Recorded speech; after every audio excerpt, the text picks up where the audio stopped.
Hello, we're here at COP28 in Dubai with Jonathan Banks of the Clean Air Task Force. You've been in the trenches of this fight for a bunch of years. Yep. Tell us, Jonathan, what's going on at COP28? What's the important thing that we need to know about? Well, I think the exciting thing at this COP is really all centered around methane. It is kind of the shining star of this COP, and we've made a tremendous amount of progress in raising a lot of money to support mitigation around the world. Bringing to bear a whole bunch of new initiatives to reduce methane in both the agriculture sector, the waste sector, as well as the energy sector. I've been working on this, as you said, for a long time, and I've never seen anything like this. We've finally reached a point where people are actually talking about how we bend the curve on climate using methane mitigation. And why is methane so important? Now, we're all talking about decarbonization and CO2. Why methane? Because methane's what we call a short-lived climate pollutant, and because it's super potent in warming the planet. Because of that short life in the atmosphere and the potency that it brings to warming the climate, if we reduce it, we see an almost immediate impact in reducing global warming. And CO2 is extremely important. For long-term climate, we have to reduce CO2. But if we want to start bending the curve on climate in our lifetimes and our kids' lifetimes, methane's the only thing we can do to actually cut global warming. Yeah, and I remember you at Glasgow, Yes. COP26, where you had the Methane Moment Pavilion. Mm-hmm. And there's been some progress since then. What happened at Glasgow, and how is that being addressed today here in Dubai? So in Glasgow, we launched the Global Methane Pledge. At the time, there was about 100 countries on board, and we're now up to 155 or so. And I think what's really happened, though, is all the substance that's now part of the Global Methane Pledge, the funding, the technical support, the support for countries in developing policies, and project implementation support. So we're really going from pledge to action, and I think that's the big thing that we're seeing, especially here at this COP. And what is the specific pledge countries are signing up to? So countries are signing up to a 30% collective reduction in methane emissions, which could roughly cut global warming by about 0.2 degrees Celsius if we achieve that by 2030.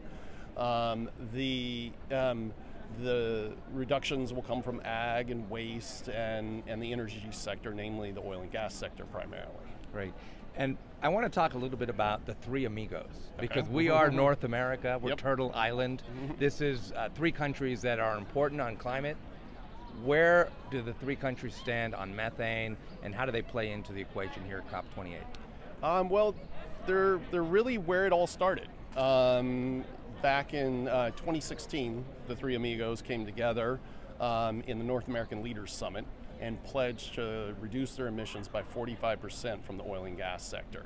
And the difference that pledge made in all three countries and how we moved policy forward was remarkable.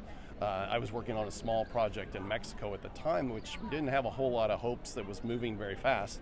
Immediately after the president signed on to that, he was going to the regulators and the ministries saying, all right, come to me with a plan for how we're going to meet this. And it changed the political momentum completely in both Canada, the US, and Mexico in a way that we saw real action in policy. And so this all stems from that. What out of the North American Leaders Summit was brought the idea of, wait a minute, we need something like this for the rest of the world that brings high-level political commitments to this issue of methane. And it's no coincidence that some of John Kerry's key advisors also worked on the North American Leaders Summit. So important. So we're past the halfway mark. We're almost done with COP28. What do you see emerging? What's left to do? What are the commitments you're hoping to see as we wrap up in Dubai? So I think a couple of things we've got tonight. Later on tonight, we have the Ministerial for the Climate and Clean Air Coalition, which is a coalition that's designed to work specifically on these short-lived climate pollutants like methane. I think we'll see a number of new pledges for continued support of the work of the Climate and Clean Air Coalition. Many of them will be on other things beyond methane, like reducing black carbon and other air pollutants. So I think we'll see some exciting stuff coming out of that.